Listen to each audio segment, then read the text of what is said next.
Hello, chers abonnés, c'est toujours un plaisir immense pour moi de partager ces quelques minutes avec vous. Dans le précédent épisode, nous avons abordé la notion du traitement comptable et fiscal réservé aux promesses d'apport en capital. Une fois ces promesses faites, dans cet second épisode, nous allons voir comment évaluer les apports des associés, étant donné qu'ils peuvent se faire en nature, en numéraire, en industrie, et même qu'ils peuvent être des apports divisibles ou non. Nous parlerons donc dans cette vidéo des notions suivantes. Nous allons aborder la notion de situation nette corrigée, encore appelée actif net ou actif net corrigé, ou encore fonds propres ou fonds propres corrigés. Ensuite, nous parlerons des apports purs et simples et les apports à titre onéreux. Mais d'entrée de jeu, retenez que l'évaluation des apports consiste simplement à repartir ces apports en apports purs et simples et en apports à titre onéreux afin de pouvoir mieux cerner et évaluer l'impact fiscal. Si vous êtes bien installé, à partir d'un cas, nous allons être plus concrets. Alors, supposons que nous avons le cas suivant où la société Avenir Heureux est constituée au capital de 300 000 kilos de francs CFA divisé en 10 kilos de francs, divisé en actions de 10 kilos de francs, donc c'est-à-dire de 10 000 francs, d'accord.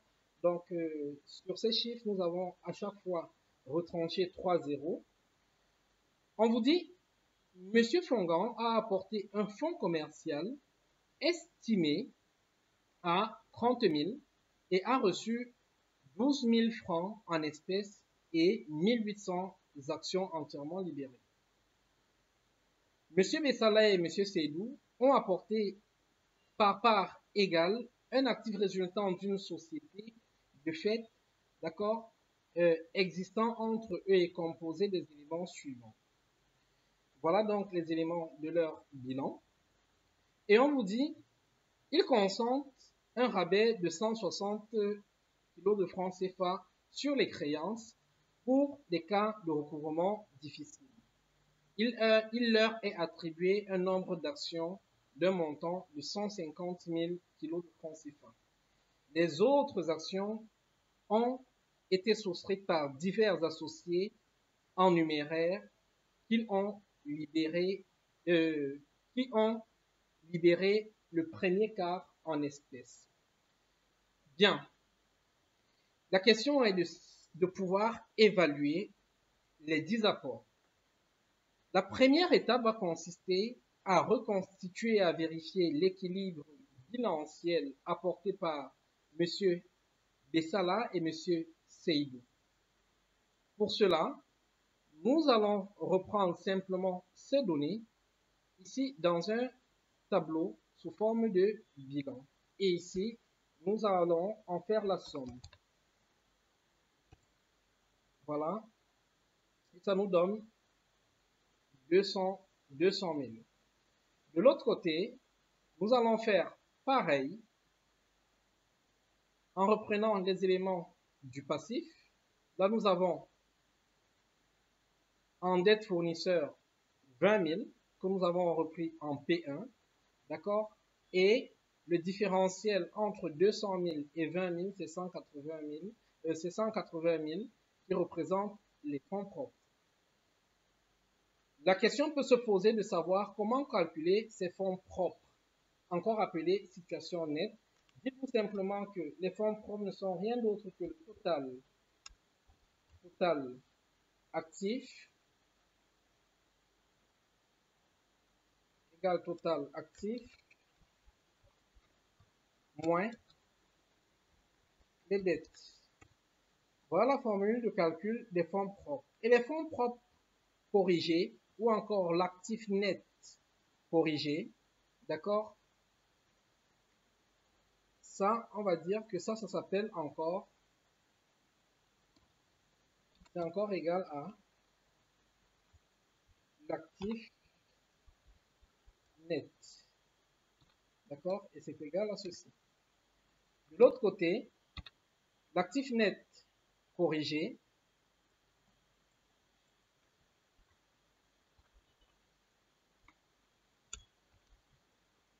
sera simplement égal à l'actif net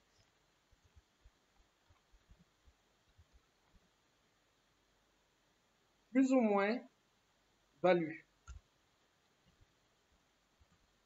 Donc, plus les plus-values, moins les moins-values. D'accord? Ce sera égal à l'actif net plus ou moins value. Très bien. Donc, à notre niveau, nous avons donc l'actif net. D'accord? Nous avons l'actif net qui sera là. OK? Ça encore, c'est la SN. 180 000. L'actif net corrigé sera simplement égal à cet actif net. 180 000. D'accord? Plus ou moins value. Ici, on a quoi? On a consenti 160 kg de francs, donc moins 160, d'accord, pour créance irrecouvrable. Ça nous donne donc ceci, voilà, donc ça va nous donner 180 000 moins 160. Voilà, donc on aura un actif net corrigé de 179 840. Et pour l'obtenir, c'est simple. On va venir corriger ici le montant des créances A5 des 160 consentis. D'accord? Et on va faire pareil ici. D'accord? Donc, voilà. Et on aura bien en fonds propres 179 840 que nous avons trouvé là. Très bien. Voilà ce qu'on peut se dire de la première étape. Ensuite, nous allons passer à l'étape de la répartition des apports. La deuxième notion que nous allons aborder, c'est la notion d'apport global et d'apport pur et simple. Commençons par indiquer ce que chacun a apporté. Fongan a apporté 30 000. Bessala ont apporté, d'accord, leur bilan divisé par 2. Pareil pour Seydou, leur bilan divisé par 2. D'accord? Et les autres associés, on ne sait pas encore ce qu'eux, ils ont apporté. La situation nette, c'est 30 000 moins les dettes. Ici, on n'a pas précisé avoir des dettes. D'accord? De l'autre côté, ce sera 99 920 moins les dettes qui vont se diviser en deux. Voilà.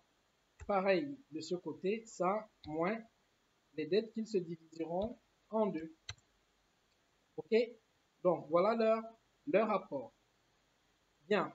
De cet apport, de cette situation nette, on va voir la quote-part qui est cédée en contrepartie des titres. Pour M. Fongan, on vous dit, on lui donne 1800 titres. Donc, les apports purs et simples sont des apports rémunérés par des titres sociaux. Donc, fois 10. Ça va faire 18 000. Voilà, sur les 30 000 apportés, il y a 18 000 en apport pur et simple. Chez Bessala et Seydou, on vous dit qu'ils ont consenti à recevoir 150 millions de titres sociaux. Donc, divisé par 2, parce que les 150 millions, c'est pour les deux, en part égale. Donc, ça va faire 75 000. Pareil pour M. Seydou, il recevra en titres sociaux 75 000. OK? Bien. Ici, vous voyez que là, en apport pur et simple, on a déjà 168 000 qui sont repartis. Or, et tout ceci sont des apports en nature. C'est pour ça que dans apport pur et simple, vous avez apport en nature, apport en numéraire. Nous avons mis ça sur la colonne des apports en nature parce que ce soit le fonds commercial, que ce soit le bilan indivisible, ce sont des apports en nature. Donc, de l'autre côté, on nous a dit que les autres associés avaient apporté en numéraire une certaine somme qui en fait devait compléter le capital à 300 puisque les titres sociaux correspondent exactement au capital. D'accord? Or, notre capital est de 300 kilos de francs CFA. Donc, ici, pour les autres apports, ce sera simplement la différence entre les 300 kilos et les 168 déjà repartis. Ça nous donnera 132. En fait, c'est le montant qu'ont apporté les autres associés. Leur situation nette, c'est ce montant moins les dettes. Et là, il n'y a pas de dette. Très bien. Donc, et de ce côté, nous avons dans les apports purs, les apports à titre onéreux. Pour les apports purs et simples, nous avons constitué déjà les apports pris en capital, c'est-à-dire pour les 300 000.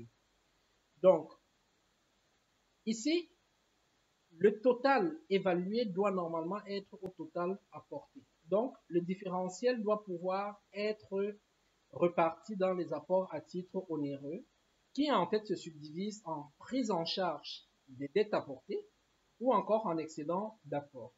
Monsieur Fongan a apporté une situation nette de 30 000. Donc, il n'y avait pas de dette. Du moins, dans les 30 000, il n'y a pas de dette en fait. Ici, ça veut dire que le différentiel entre 30 000 et 18 000, d'accord, c'est 12 000. Donc, le différentiel ici constitue un excédent d'apport, ce sera 30 000, d'accord, ceci, ce sera ceci, moins ceci. Voilà, ça fait 12 000. De l'autre côté, nous avons une situation nette de 75 000, d'accord, pour lesquels nous avons eu que une situation nette de 89 920, pour lesquels nous avons eu que 75 000 de titres. Donc, le différentiel entre la situation nette et les apports purs et simples reçus constitue en réalité ce qu'on appelle l'excédent d'apport. D'accord? Ce sera pareil ici. Voilà, comme ceci. Très bien. Donc, ici, on aura 0 parce que ça va faire le différentiel entre la situation nette et l'apport, ça fait 0. Bien. Là, c'est correct. Ici, vous allez voir qu'il manque encore, là, d'accord, il y a encore un écart entre le montant global apporté et le montant évalué. D'accord? Donc, cet écart, là, 100 moins 89 920 constituera les dettes qui ont été prises en charge. Et vous voyez que ça donne bel et bien les 10 000. Donc, à la fin de la répartition, vous allez voir donc que le total évalué sera bel et bien égal au total apporté et que la situation nette, d'accord, sera repartie entre les apports purs et simples et les excédents d'apport éventuellement. Voilà ce que nous avions à partager dans le cadre de cette vidéo. Si cela vous a été utile, ne manquez pas de nous laisser un pouce bleu, de vous abonner et d'activer la cloche de notification pour ne rater aucune des prochaines vidéos. Dans la prochaine, nous parlerons certainement des aspects comptables et fiscaux relatifs aux apports après évaluation. Dans l'intervalle, je vous prie de prendre soin de vous et n'oubliez pas, votre compétence est la base de votre richesse. Au revoir.